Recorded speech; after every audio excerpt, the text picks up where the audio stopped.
ओम नमः सिद्धेभ्यः। नमः श्री वर्धमानाय निर्धूत कलिलात्मने सालोका नाम तलोका नाम यद विद्या दर्पणायते। प्यारे बंधो, भगवान महावीर के द्वारा उपदेशित जैन धर्म अनादि अनधन है।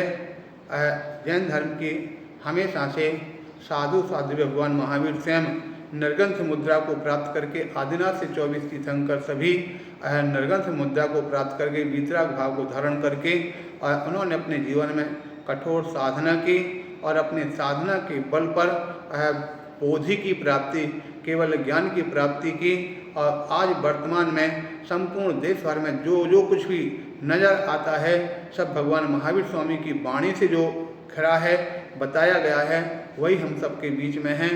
तो भगवान महावीर स्वामी स्वयं नरगंथ मुद्रा को प्राप्त करके मोक्ष मार्गी बन करके उन्होंने आत्मा का कल्याण किया और संपूर्ण भव्य जीवों को मोक्ष मार्ग पर बढ़ करके अपनी तपस्या और साधना से कर्म निर्जा करने का उपदेश और संदेश दिया।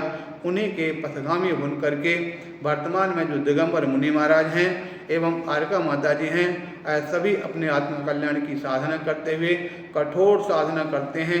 हमेशा दिगंबर मुनि महाराज वस्त्र से रहित, परिग्रह से रहित होकर के एक बार भोजन करते हैं, केशलुंज करते हैं। वही प्रक्रिया आर्का माता जी की भी होती है। बस मात्र अपने स्त्री पर्याय की लाज को ढकने के लिए मात्र एक साड़ी पहन करके और हमेशा पैदल विहार करते हैं, एक बार भोजन इत्यादि करते हैं। ऐसी साधना के लिए साधु संत एक स्थान से दूसरी ओर विहार करते हैं। जैसे कोई पंच तीर्थ जैन सिद्धांत के आधार पर विशेष माने गए, कभी सम्मेद शिखर, कहीं गिरनार जी, कहीं चंपापुर जी, पावापुर जी। इस प्रकार से ये तीर्थों और अष्टापद, ये 5 तीर्थ जो तीर्थंकरों की भूमियाँ हैं, इनके अलावा और भी कई सिद्ध क्षेत्र है। तो साधु संत एक स्थान से दूसरे स्थान पर विहार करते करते पहुँचते, हमेशा पैदल चलते हैं।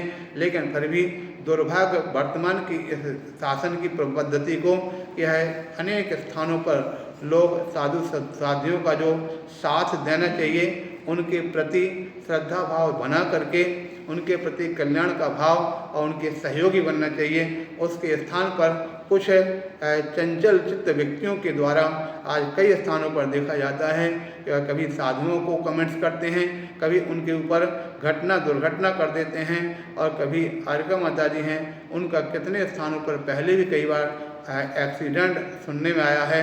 अभी वर्तमान की स्थिति का जो रीवा शहर के अंदर उपसममती एवं श्रुतमती, ये दोनों माता जी अपने निहारचर्या के लिए जा रही थी। रोड से किनारे से बिल्कुल बाहर थी, लेकिन फिर भी कौन सा दुष्ट प्राणी था जिसने माता जी को टक्कर मार करके उनके जीवन की यह लीला समाप्त कर दी, उनका अंतिम समाधि मरण हो गया।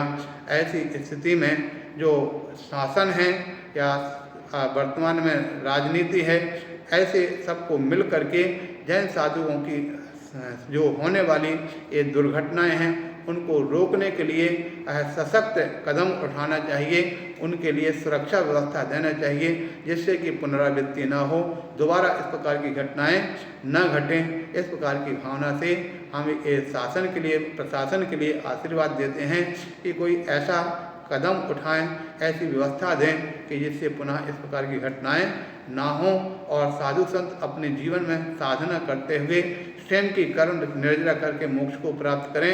आज वर्तमान में अगर भारत देश के अंदर शांति की अगर प्राप्ति है, वरना देख रहे हैं विदेशों में जगह जगह एक देश दूसरे देश को खा जाने के लिए, लील जाने के लिए तत्पर हो रहे हैं, लेकिन भारत देश के अंदर फिर भी आज बहुत बड़ी शांति है। उसका सबसे बड़ा अगर आशीष, सबसे बड़ा प्रसाद अगर है तो है साधुओं की साधना का ही फल है कि आज भारत देश के अंदर अच्छी तरह से शांतिपूर्वक सभी लोगों का जीवन चल रहा। तो जो कुछ बाहर के मान के चलें अथवा कुछ दुष्ट बुद्धि वाले जो लोग हैं, जो है उन साधु संतों को ही अपनी विभिन्न प्रकार की समस्या का वह घटना करने का एक मुद्दा बना रहे हैं, उनको दुर्घटना इत्यादि करके और उनके जीवन को अंत करने के लिए उतारू हो रहे हैं। ऐसे लोगों को सजा में प्राप्त हो एवं ऐसे व्यक्ति जो है उनके लिए शासन सशक्त कदम उठाकर सुरक्षा की ओर बढ़ें, यही हमारी भावना। बोले 1008 श्री आदिनाथ भगवान की जय।